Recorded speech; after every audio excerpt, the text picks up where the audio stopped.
നർമ്മരസങ്ങളിലൂടെ പ്രേക്ഷകമനം കവർന്ന ആളാണ് കലാഭവൻ മണി. വളരെ താഴ്ന്ന തട്ടിൽ ജീവിതം തുടങ്ങി ചാലക്കുടിക്കാരുടെ മാത്രം സ്വന്തമായ ചാലക്കുടിക്കാരൻ ചങ്ങാതി.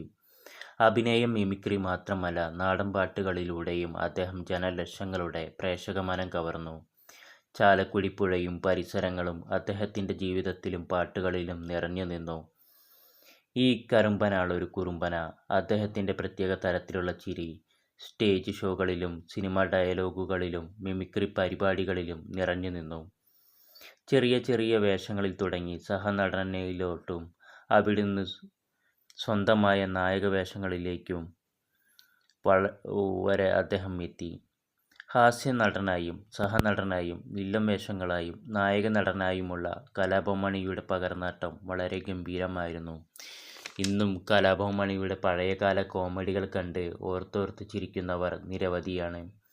ജയറാം, ദിലീപ് ഇവരുമായുള്ള കോമ്പിനേഷനുകളിൽ നിരവധി ഹിറ്റ് കോമഡി ചിത്രങ്ങൾ പിറന്നിട്ടുണ്ട്. ചാലക്കുടി ദേശവും ചാലക്കുടി പുഴയും ഇന്നും അദ്ദേഹത്തിൻ്റെ പേരിൽ ഓർമ്മിക്കപ്പെടുന്നു. ഓരോ ഓട്ടക്കാരൻ്റെ മനസ്സിലും മണിച്ചേട്ടൻ ജീവിക്കുന്നു. കാരണം ഒരു സാധാരണ ഓട്ടോ ഡ്രൈവറായിട്ടായിരുന്നു മണിച്ചേട്ടൻ്റെ തുടക്കം. കലാഭവൻ മണി കലാഭവനിൽ ചേർന്നതോടെയാണ് സിനിമയിലേക്കുള്ള വഴി തുറന്നത്. കലാഭവൻ മണിയുടെ ജീവിതം സെൻറ്റിമെൻറ്റിലൂടെയാണ് പോയിട്ടുള്ളൂവെങ്കിലും അദ്ദേഹം തിരിച്ച് ഹാസ്യവും അദ്ദേഹത്തിൻ്റെ നല്ല നാടൻപാട്ടുകളെ പ്രേക്ഷകർക്ക് നൽകിയിട്ടുള്ളൂ. 1971 ജനുവരി 1 തൃശ്ശൂരിലെ ചാലക്കുടിയിൽ ഒരു നിയോഗം പോലെ മണി പിറന്നു. കഠിനമായ ദാരിദ്ര്യമായിരുന്നു കളിക്കൂട്ടുകാരൻ. ഷർട്ട് ഇടാനറിയാത്ത, കസേരയിൽ ഇരിക്കാനറിയാത്ത ഒരാളായിരുന്നു അച്ഛൻ. അറിയാത്തതല്ല, ഇല്ലായ്മയായിരുന്നു കാരണം. ആദ്യമായി മണിയുടെ കല്യാണത്തിനാണ് അദ്ദേഹം ഷർട്ട് ഇടുന്നത്. തൻ്റെ ഓലമേഞ്ഞ വീട്ടിലിരിക്കുമ്പോൾ അയൽ വീട്ടിലെ റേഡിയോയിൽ നിന്നും കേട്ട പരിപാടികളിലൂടെ മണി കലാസ്വാദനം തുടങ്ങി. സ്കൂളിൽ പഠിക്കുമ്പോൾ ആദ്യം സ്പോർട്സിലായിരുന്നു താൽപ്പര്യം. സംസ്ഥാന തലത്തിൽ അദ്ദേഹം സമ്മാനങ്ങൾ നേടി. പിന്നീട് പാട്ടിലൂടെ കലാരംഗത്ത് പ്രവേശിച്ച മണി സ്കൂൾ യുവജനോത്സവത്തിൽ മോണോ ആക്ടിൽ 1ാം സമ്മാനം നേടി. ശേഷം മിമിക്രി ചെയ്യാമെന്ന് തോന്നി. വീട്ടിലെ പട്ടിണി മാറ്റാൻ ഓർമ്മ വെച്ച കാലം മുതൽ എല്ലുമുറിയെ പണിയെടുത്ത മണി ചെയ്യാത്ത ജോലികൾ വിരളമായിരുന്നു.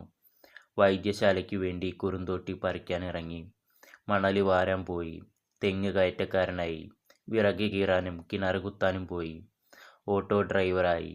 SSLC തോറ്റ് വീണ്ടും എഴുതാൻ നിൽക്കുന്ന സമയത്ത് കുടുംബം പോറ്റ മണി ഓട്ടോ ഡ്രൈവറായി. എന്നാൽ ജീവിത പ്രാരാബ്ധങ്ങൾക്കിടയിലും മണി കല ഉപേക്ഷിച്ചില്ല.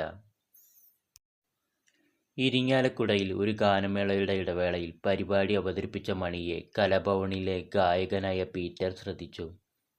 മണിയുടെ പ്രകടനം ഇഷ്ടപ്പെട്ട അദ്ദേഹം കലാഭവനിൽ മണിക്ക് ഇൻ്റർവ്യൂ ശരിയാക്കി. ചാലക്കുടിയിലെ ഒരു വർക്ക്ഷോപ്പിൽ തൻ്റെ ഓട്ടോ ഒതുക്കിയിട്ട് മണി കലാഭവനിലേക്ക് തിരിച്ചു. മറ്റുടുപ്പുകൾ ഇല്ലാത്തതുകൊണ്ട് കാക്കി ഉടുപ്പിട്ട് വന്ന മണിയെ കണ്ടപ്പോൾ ആദ്യം ആർക്കും മതിപ്പ് തോന്നിയില്ല. എന്നാൽ ആദ്യം ഒരു കോളിംഗ് ബെല്ലിൻ്റെ ശബ്ദം അനുകരിച്ചു കാട്ടിയ അദ്ദേഹത്തെ കലാഭവൻ സ്വീകരിച്ചു. അങ്ങനെ ചാലക്കുടിക്കാരൻ മണി കലാഭവൻ മണിയായി. പരിപാടികളുടെ ഇടവേളയിൽ മണി അതിജീവനത്തിൻ്റെ തൊഴിലുകൾ തുടർന്നു. 1995 സമുദായം എന്ന സിനിമയുടെ സെറ്റിൽ ജോലിക്ക് വന്ന മണി അവിടെ KPS ലളിതയ്ക്കും മറ്റു താരങ്ങൾക്കും മുമ്പിൽ മിമിക്രി അവതരിപ്പിച്ചു. അപ്പോൾ KPS ലളിത സംവിധായകനായ അമ്പിളിയോട് മണിക്ക് സിനിമയിൽ അവസരം കൊടുത്തുകൂടെ എന്ന് ചോദിച്ചു. അങ്ങനെ സമുദായം മണിയുടെ ആദ്യത്തെ സിനിമയായി. അവിടെ നിന്നാണ് അദ്ദേഹം സിബി മലയിലിൻ്റെ അക്ഷരത്തിൽ അഭിനയിക്കാൻ ചെല്ലുന്നത്. സിനിമയിലും മണി ഓട്ടോ ഡ്രൈവറായി എത്തി. സംവിധായകൻ ആശം പറഞ്ഞത് കേട്ട് കിക്കറടിച്ചതും കിക്കറൊടിഞ്ഞ് കയ്യിൽ വന്നു. ആളുകളുടെ മുമ്പിൽ അപഹാസ്യനായി നിറഞ്ഞു കണ്ണ് അന്ന് ആരും കാണാതെ മണി തുടച്ചു. ചാലക്കുടി ചന്തയിൽ ചിലപ്പോൾ സാധനങ്ങൾ വാങ്ങാൻ എത്തുന്ന ലോഹിതദാസിനെ മണി കണ്ടിരുന്നെങ്കിലും മണിയെ ലോഹിതദാസ് കാണുന്നത് ഒരു കലാപരിപാടിക്കിടെയാണ്. മണിയുടെ പ്രകടനം ഇഷ്ടപ്പെട്ട അദ്ദേഹം മണിയെ സല്ലാപം എന്ന സിനിമയിലേക്ക് ക്ഷണിച്ചു. സല്ലാപം ഒരു വഴിത്തിരിവായി മാറി. പിന്നീട് അങ്ങോട്ട് ഒരുപാട് സിനിമകളിൽ മണിയുടെ കയ്യൊപ്പ് പതിപ്പിച്ച ഒരുപാട് വേഷങ്ങൾ. അഭിനയത്തിന് പുറമെ പാട്ടും മണിക്കൊപ്പം ഉണ്ടായിരുന്നു. ആദ്യമായി നാടൻപാട്ട് പാടാൻ അവസരം നൽകിയത് സുഹൃത്തായ നാദിർഷയായിരുന്നു. റെക്കോർഡിങ്ങിൻ്റെ അന്ന് മണി വരില്ലെന്ന് കരുതി ഓർക്കസ്ട്രയെ പറഞ്ഞുവിട്ടു. പിന്നെ മിമിക്രിക്കാരായിരുന്നു മണി വന്നപ്പോൾ ഓർക്കസ്ട്രയുടെ ശബ്ദം നൽകിയത്. കേസറ്റിൽ 8 പാരഡി ഗാനങ്ങളും മണിയുടെ ഒരു നാടൻപാട്ടുമായിരുന്നു ഉണ്ടായിരുന്നത്. അവസാനം കാസറ്റ് വിറ്റത് ആ നാടൻപാട്ടിൻ്റെ പേരിലായിരുന്നു. സ്റ്റേജുകളിൽ ഊർജത്തോടെ മണി നാടൻപാട്ടുകൾ പാടി. ഓഡിയോ കാസറ്റുകളുടെ കാലത്ത് മണിയുടെ കാസറ്റുകൾ വിൽപ്പനയിൽ റെക്കോർഡുകൾ തീർത്തു. നാടൻപാട്ടിനെ അദ്ദേഹം കൂടുതൽ ജനകീയമാക്കി. തൻ്റെ ട്രേഡ് മാർക്ക് ചിരിയുമായി മണി കുതിക്കുകയായിരുന്നു. മലയാളത്തിലെ ആദ്യത്തെ ഒറ്റ കഥാപാത്രം മാത്രമുള്ള ചിത്രം ദി ഗാർഡിൽ മണി നായകനായെത്തി. വാസന്തിയും ലക്ഷ്മിയും പിന്നെ ഞാനും എന്ന ചിത്രത്തിലെ വേഷത്തിലൂടെ മണി വിസ്മയിപ്പിച്ചു. വിക്രത്തിനോടൊപ്പം അഭിനയിച്ച ജെമിനിയിലൂടെ മികച്ച വില്ലനുള്ള ഫിലിംഫെയർ അവാർഡ് സ്വന്തമാക്കി. തമിഴിനു പുറമെ തെലുങ്കിലും കന്നഡയിലും അഭിനയിച്ചു. ആകാശത്തിലെ പറവകൾ, കരിമാടിക്കുട്ടൻ, വാൽക്കണ്ണാടി തുടങ്ങിയ സിനിമകളും മണിയുടെ അഭിനയ മികവിൻ്റെ തെളിവായിരുന്നു. മണി നായകനായി എത്തിയ ബെൻ ജോൺസൺ കേരളത്തിൽ മാത്രമല്ല ബാംഗ്ലൂർ പോലെ മറ്റ് സൗത്ത് ഇന്ത്യൻ നഗരങ്ങളിലെ മൾട്ടിപ്ലക്സുകളിലും ഹൗസ്ഫുള്ളായി ഓടി. മലയാളത്തിൽ ഏറ്റവും കൂടുതൽ സിനിമകളിൽ സ്വന്തം ശബ്ദത്തിൽ പാടി അഭിനയിച്ചതിൻ്റെ റെക്കോർഡും മറ്റാർക്കുമല്ല. തൻ്റെ കഥാപാത്രങ്ങളുടെ പൂർണ്ണതയ്ക്കു വേണ്ടി എന്തു ചെയ്യാനും അദ്ദേഹം തയ്യാറായിരുന്നു. അധ്വാനിക്കാനുള്ള ആ മനസ്സുകൊണ്ടായിരുന്നു മണിയെല്ലാം നേടിയത്.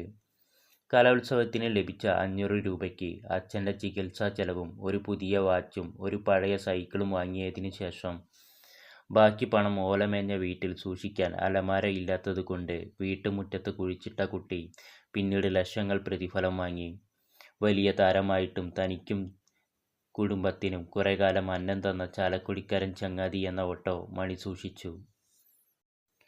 ഓണത്തിനും വിഷുവിനുമൊക്കെ തൻ്റെ ഓട്ടോയുമായി മണി സവാരിക്കിറങ്ങും. ആൾക്കാരെ കയറ്റും. പൈസ കൊടുക്കാൻ നേരത്തായിരിക്കും മണിയാണെന്ന് അവർക്ക് മനസ്സിലാവുന്നത്. ഒരു പുഞ്ചിരിയോടെ പണം നിരസിച്ച് മണി വീണ്ടും കിക്കറടിക്കും. വന്ന വഴി മറക്കാത്ത നോവുകൾ സൂക്ഷിച്ച മണി തൻ്റെ പ്രതിഫലത്തിലധികവും ജീവകാരുണ്യ പ്രവർത്തനങ്ങൾക്കായി ചിലവാക്കി. ഒരു ചാലക്കുടിക്കാരനായി നിസ്സഹായരുടെ സങ്കടങ്ങൾക്ക് വിളികേട്ട് മണി എപ്പോഴും ഉണ്ടായിരുന്നു.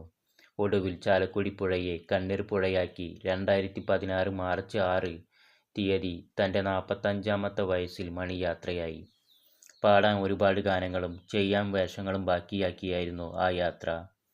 ഒന്നുമില്ലായ്മയിൽ നിന്ന് കലയെ പിടിവള്ളിയാക്കി ഒരുപാട് ദൂരം അദ്ദേഹം താണ്ടി. സ്വപ്നം കാണാൻ സാഹചര്യങ്ങളല്ല മനസ്സു മതിയെന്ന് തെളിയിച്ചു. പ്രിയപ്പെട്ടവർക്ക് ഓർമ്മിക്കാൻ ഒരുപാട് ഓർമ്മകൾ ബാക്കിയാക്കി. ആഘോഷങ്ങളും ആരവങ്ങളും ഇല്ലാതെ ഇന്നാ മനുഷ്യൻ നമ്മൾക്കിടയിലില്ല. ഇന്നും എന്നും പ്രേക്ഷകർക്കുണ്ടായി അത് ഖേദത്തോടെ സസൂക്ഷ്മം നിർത്തുന്നു.